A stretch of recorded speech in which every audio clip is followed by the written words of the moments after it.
میں اکثر جلسوں میں جاتا ہوں، وہاں کے پوسٹر کو پڑھتا ہوں۔ آپ کے یہاں بھی پوسٹر لگے ہوں گے، آپ نے بھی پوسٹر کو پڑھا ہوگا۔ ایک شعر میں پڑھتا ہوں، اپنی گفتگو کا آغاز کرتا ہوں، ذرا غور سے سنیے گا۔ نظر کو ایسا اثر بخش دو غریب نواز، نظر کو ایسا اثر بخش دو غریب نواز، نظر اٹھاؤں تو نظر آؤ غریب نواز، نظر اٹھاؤں تو نظر آؤ غریب نواز، اور میں پل صراط سے گزروں تو اس طرح گزروں، ادھر بابا فرید کھڑے ہوں ادھر غریب نواز، ادھر بابا فرید کھڑے ہوں ادھر غریب نواز۔ آئیے ایک مرتبہ درود پاک پڑھیے، اللہم صلی علی مولانا رئیس صاحب۔ کو ہلکا کم کیجئے، بیس بند کیجئے اور مانیٹر بڑھا دیجئے، آواز کھول دیجئے، میری بات کلیئر سمجھ میں۔ ہر جلسے میں آپ پوسٹر کو دیکھتے ہوں گے، میں بھی اپنے یہاں جلسہ کرواتا ہوں، پوسٹر چھپواتا ہوں۔ بھائی شاہنواز حسان صاحب جلسہ کرواتے گئے، پوسٹر چھپواتے گئے۔ یہاں جتنے لوگ آئے گئے، آپ کے محلے میں جلسے ہوتے ہوں گے، آپ بھی پوسٹر چھپواتے ہوں گے۔ مولانا علاء الدین چراغ صاحب، آپ نے بھی جگہ جگہ جلسے کے اشتہارات کو دیکھا ہے، آپ بھی جلسے کو ترتیب دیتے گئے۔ لیکن آج ایک بولی بولی جاتی ہے پورے ہندوستان میں، جو آج ماحول برپا ہے، آج جو لوگوں کی حالت ہو گئی ہے، آج ایک جملہ بولا جاتا ہے کہ مولوی کو سیاست حاضرہ سے کوئی تعلق نہیں رکھنا چاہیے۔ یہاں تک کہ ہماری ذہنیت یہ ہو گئی، آج ہم مارے جا رہے ہیں، آج ہم ستائے جا رہے ہیں۔ پورے ملک ہندوستان کی تاریخ اٹھا کر آپ دیکھو، پورے ملک ہندوستان کے کونا کونا میں جا کر دیکھو، میں درد دل بیان کر رہا ہوں۔ آپ جس کونے میں جاؤ، کہیں پہ مسلمانوں کے لیے روزی روٹی کا مسئلہ ہے، کہیں ہماری مسلم قوم کے لیے عزت و آبرو کا مسئلہ ہے، کہیں ہماری مسلم قوم کے بچوں کے لیے تعلیم کا مسئلہ ہے۔ لیکن ہماری ذہنیت یہ ہے کہ ہم نے پوسٹروں تک میں لکھنا شروع کر دیا، اس جلسے کو سیاست حاضرہ سے کوئی تعلق نہیں ہوگا۔ یہ علماء کرام تشریف رکھتے گئے، میں آپ سے پوچھنا چاہتا ہوں، ہماری یہ ذہنیت ہے، آپ کی یہ ذہنیت ہے، ہم نے جلسوں میں لکھنا شروع کر دیا، پوسٹروں میں لکھنا شروع کر دیا، جلسے کو سیاست حاضرہ سے کوئی تعلق نہیں، مولوی کو سیاست سے کوئی تعلق نہیں، ہماری مسلم قوم کے بچوں کو سیاست حاضرہ سے کوئی تعلق نہیں ہے۔ کیا نام ہے؟ ہاتھ کنڈا کی سرزمین پر آنے والوں، مولانا کاظم صاحب کے صدارت میں یہ جلسہ ہو رہا ہے، ان کی دعوت محبت پہ میں آیا۔ ایک پیغام میں دینا چاہوں گا، جو لوگ کہتے ہیں کہ ہمارے جلسے کو سیاست حاضرہ سے کوئی تعلق نہیں ہے، تو پھر پارلیمنٹ میں گیان واپی کا مدعا اٹھایا جاتا ہے، آپ کہتے ہو جلسے کو سیاست حاضرہ سے کوئی تعلق نہیں ہے۔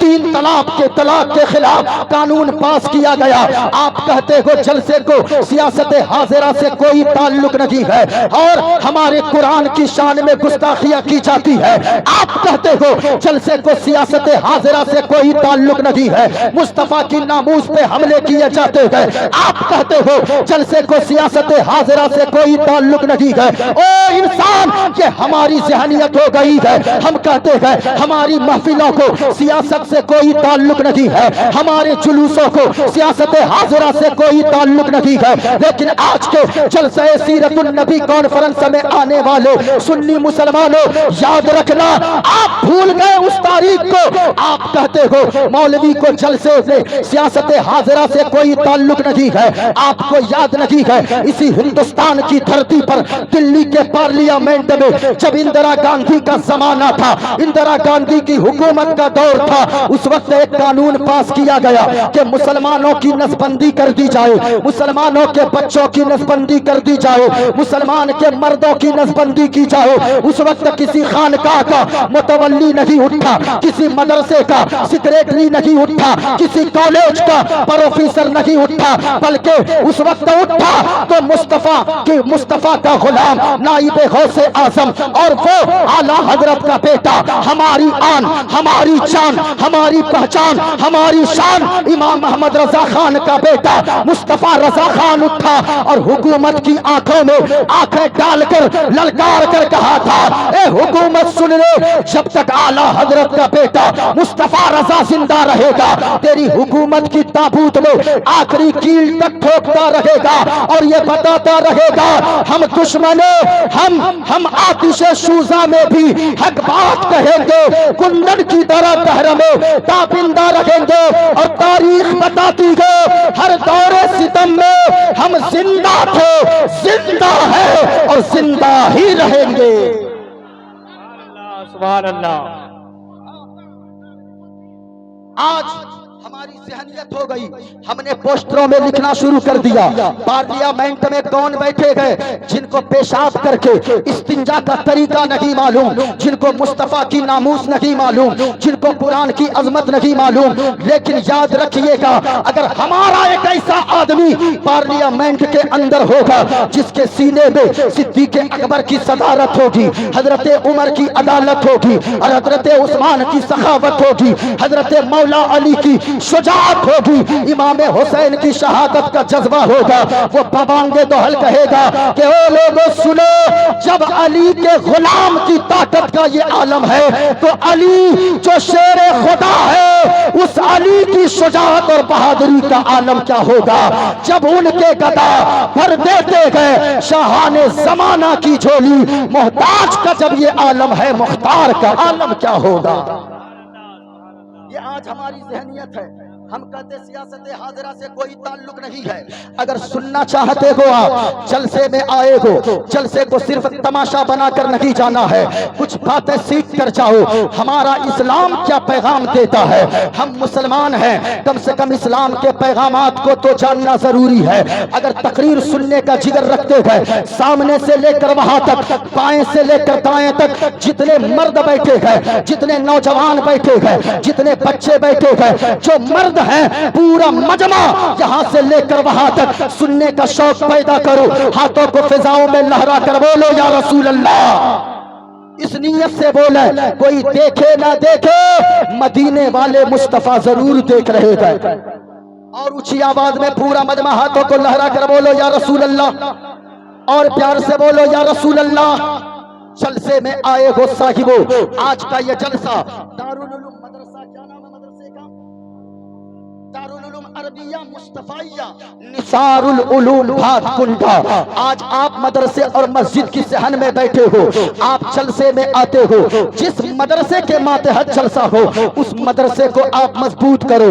آج آپ کو کیا پتا ہے، آپ تو کان میں تیل ڈال کر سوتے ہو، آپ کو صرف موج مستی کی ضرورت ہے، اس کے علاوہ آپ کو کچھ نہیں سوجھتا، آپ کو بس مزہ چاہیے، مزہ چاہیے۔ کچھ لوگ تو ایسے ہیں جن کو یہ تک معلوم نہیں ہے کہ پارلیمنٹ میں کس چیز کی لڑائی لڑی جا رہی ہے، اس کو یہ معلوم نہیں ہے روزانہ 4 گھنٹے تک ہمارے مدرسوں کو بند کرنے کے لیے آج وہ پارلیمنٹ کے اندر بحث و مباحثہ کی جاتی ہے، ہمیں معلوم نہیں ہے، ہم جانتے ہیں ہمارا گھر سلامت ہے، ہم کھائے پیے مر گئے دنیا سے چلے گئے، اس کے علاوہ کچھ نہیں ہے۔ اور صاحبو مدرسہ مضبوط کرو۔ کچھ لوگ تو ایسے جیتے گئے اپنے سماج میں جو ہماری قوم کا نوجوان بھی سوچتا ہے یہ مدرسہ بند ہو جائے اچھا رہے گا، یہ مدرسہ بند ہو جائے اچھا رہے گا۔ یاد رکھیے گا اگر یہ مدرسے بند ہو گئے، کوئی آپ کے موت کے بعد، مرنے کے بعد چہارم اور 40واں میں قرآن پڑھنے والا نظر نہیں آئے گا۔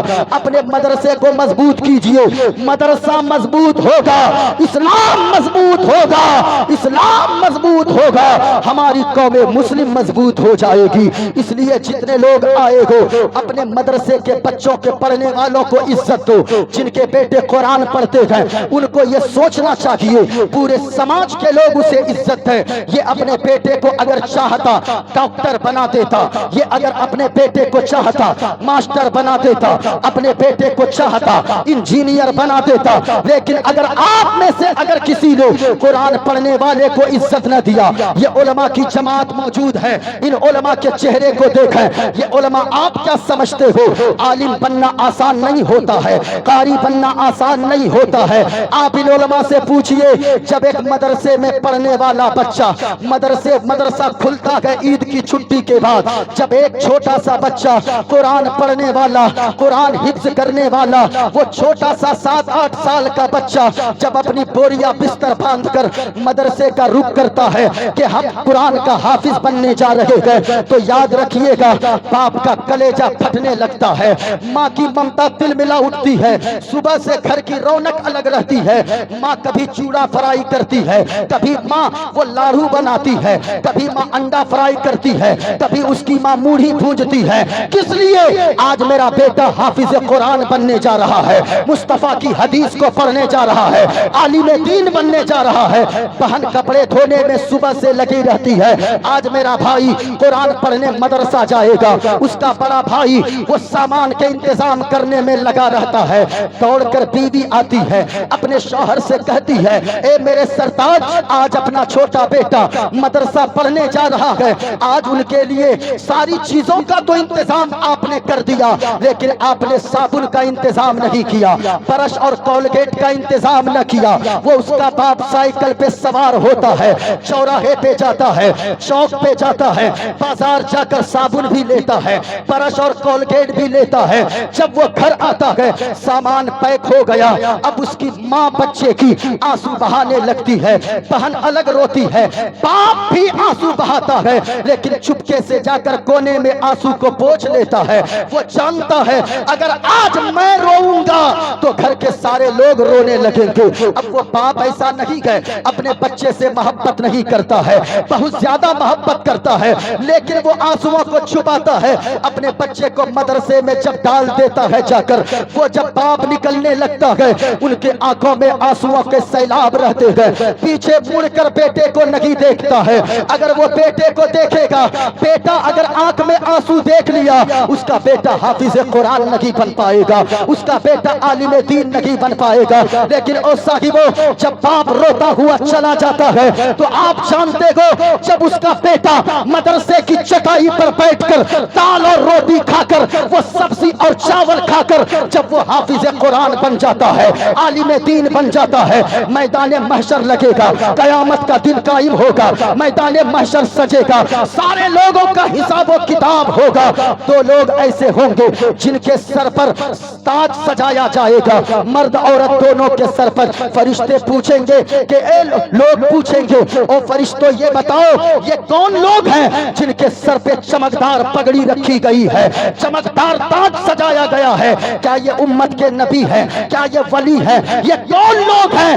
آواز آئے گی محشر میں، اے فرشتوں سنو سنو، اے لوگوں سنو سنو، یہ کوئی نبی نہیں ہے، یہ کوئی ولی نہیں ہے، یہ کوئی بزرگ نہیں ہے، بلکہ یہ ان کے ماں باپ ہیں۔ وہ ماں باپ ہیں جنہوں نے اپنے بچے کو ڈاکٹر نہ بنایا، انجینئر نہ بنایا، کلکٹر نہ بنایا، اپنے بچے کو بنایا ہے تو حافظ قرآن بنایا ہے، اپنے بچے کو بنایا ہے تو عالم دین بنایا ہے۔ ان کے باپ ماں کو بچے کے ساتھ اللہ جنت کا پروانہ عطا فرما دے گا۔ یہ علماء کی جماعت ہے جس کو ہم اور آپ کہتے ہیں۔ ہم علاقے کے علماء کو زیادہ قدر کہنے کو کہتے ہیں۔ معین الدین قادری باہر سے آئے، اتنا بڑا نام دیتے ہو، بھائی شہنواز حسان باہر سے آئے، اتنا بڑا نام دیتے ہو، لیکن وہ امام صاحب کا نام کونے میں پڑا رہتا ہے جنہوں نے 2-3 مہینے تک جلسے میں اپنی نیند کی قربانی دیا ہے۔ وہ مدرسے کے محتمین صاحب، مدرسے کے صدر صاحب، ان کا نام کونے میں الگ پڑا رہتا ہے۔ کبھی آپ نے اس چیز پہ غور نہیں کیا ہے؟ اگر سننا چاہتے ہو معین الدین قادری کی تقریر کو تھوڑی دیر پورا مجمع ہاتھوں کو اٹھائیں اور محبت کے ساتھ بولے یا رسول اللہ۔ جتنی آواز ہے، اگر منتر سننا ہے میں منتر شروع کر رہا ہوں، اگر سننا چاہتے ہو دونوں ہاتھوں کو لہرا کر بولو یا رسول اللہ۔